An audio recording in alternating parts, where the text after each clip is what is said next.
श्री रामकृष्ण चरितमानस दोहा क्रमांक 67। राम कृष्ण पद ध्यान धर, राम कृष्ण पद नेह, राम कृष्ण पद प्रीति कर, अखंड आनंद गेह।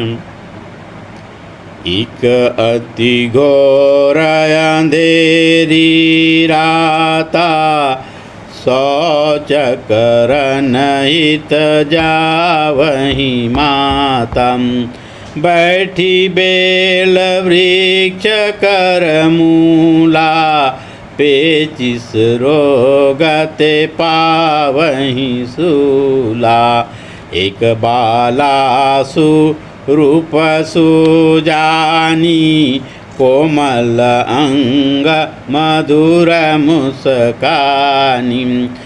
उतर प्रेणते आसु कुमारी, प्रेम नयन देखहि द्विज नारी।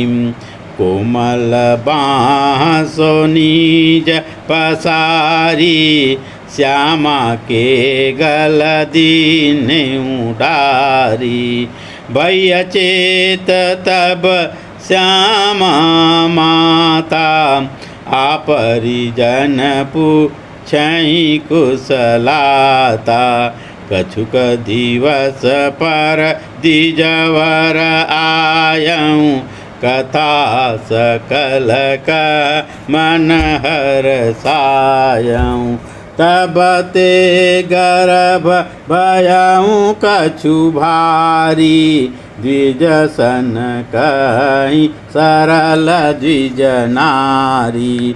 कथा सकल सुन विप्र सुजाना, दैव कृपा सहजहि अनुमाना। देवी जस तब जानहि नारी, काम क्रोध मद लोभ विसारी।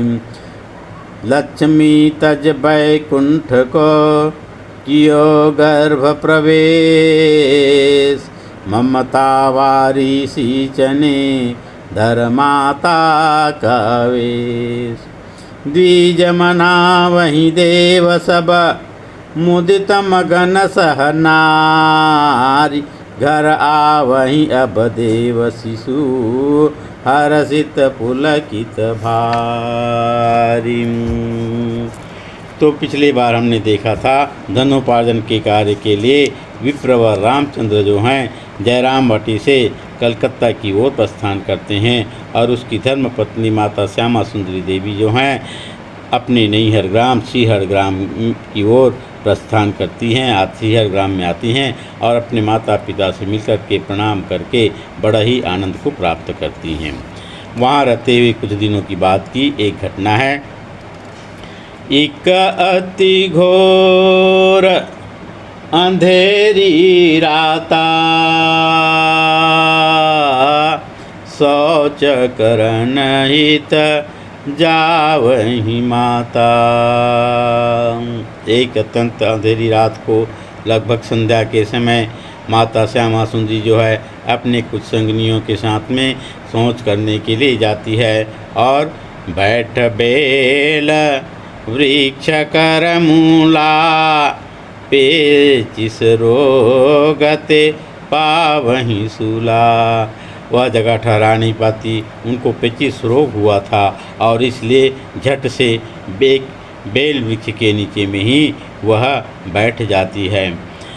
एक बाला सुरूप सुजानी, कोमल अंग मधुर मुस्कानी।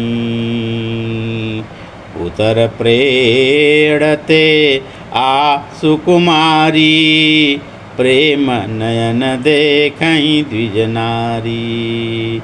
वह शौच के लिए श्यामा सुंदरी एक बेल वृक्ष के नीचे में बैठी ही है। उतने में बेल वृक्ष से एक सुंदर स्वरूप सुजानी बालिका, 8-10 वर्ष की बालिका, कोमल अंग मधुर मुस्कानी, जिसके होंठों पर मधुर मुस्कान है, कोमल अंग हैं, सुकोमल अंग हैं, वह बालिका पेट से उतर करके वह सुकुमारी जो है प्रेम नयन देखें ही द्विज नारी श्यामा सुंदरी को प्रेम पूर्वक देखने लगती हैं। और फिर कोमल बाह सो नीज पसारी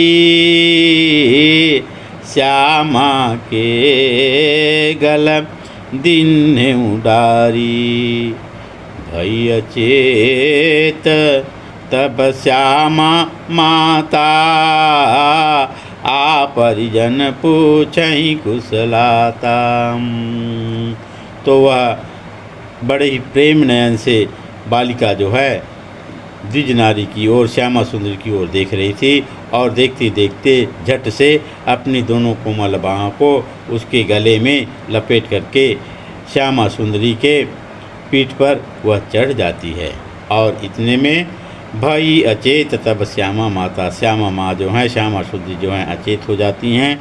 कुछ देर बाद उनकी संगी सहेली परिजन लोग आ करके जब उनको चेत आ जाती है घर में ले जाते हैं और कुशल मंगल पूछते हैं और दिन व्यतीत होने लगती है। कछुक दिवस पर द्विजवर आयऊं कथा सकल का मन हर्षायऊं।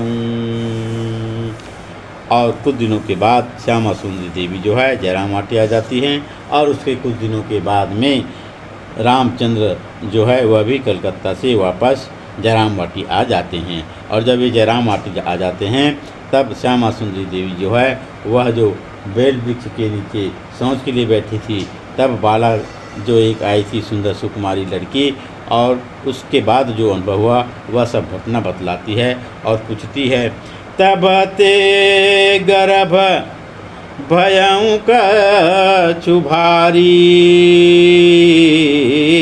द्विजसन कहीं सरल द्विज नारी। सरलता की प्रतिमूर्ति द्विज नारी श्यामा सुंदरी देवी जो हैं अपने पतिदेव से पावन पतिदेव से यह पूछती हैं कि हे नाथ, जब से वह लड़की मेरी पीठ पर आकर के बैठी थी मैं मूर्छित हो गई थी और उसके बाद से ही मुझे ऐसा लग रहा है तब ते गर्भ भयं कछु भारी, मेरी गर्भ कुछ ठहर गई है, गर्भ भारी हो गई है।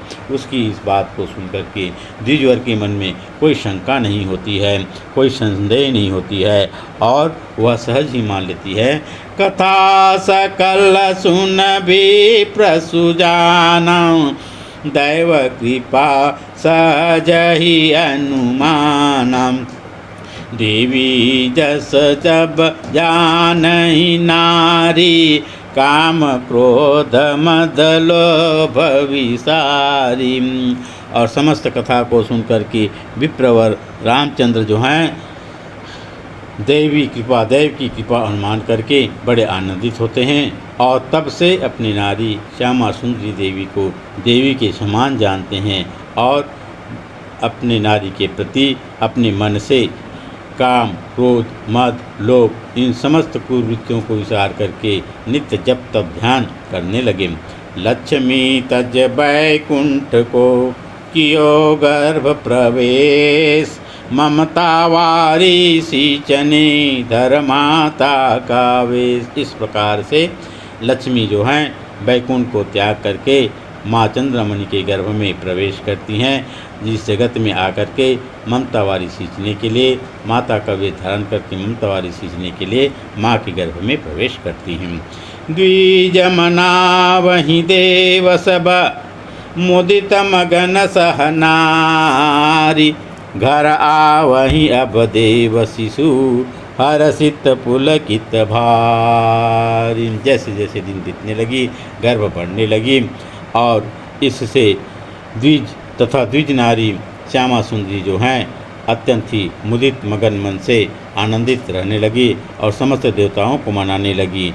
अब मन ही मन यही सोचने लगी कि हमारे घर में कोई देव ऋषि अवश्य ही पधार रही हैं, अवश्य ही अवतरित हो रही हैं, जन्म ग्रहण कर रही हैं। और यह सोच सोच करके दोनों के मन जो है अत्यंत हर्षित और पुलकित हो जाया करती थी। बोलिए भगवान श्री राम कृष्ण देव की जय। जगत जननी माँ श्यामा जगत जननी माँ शारदा देवी की जय।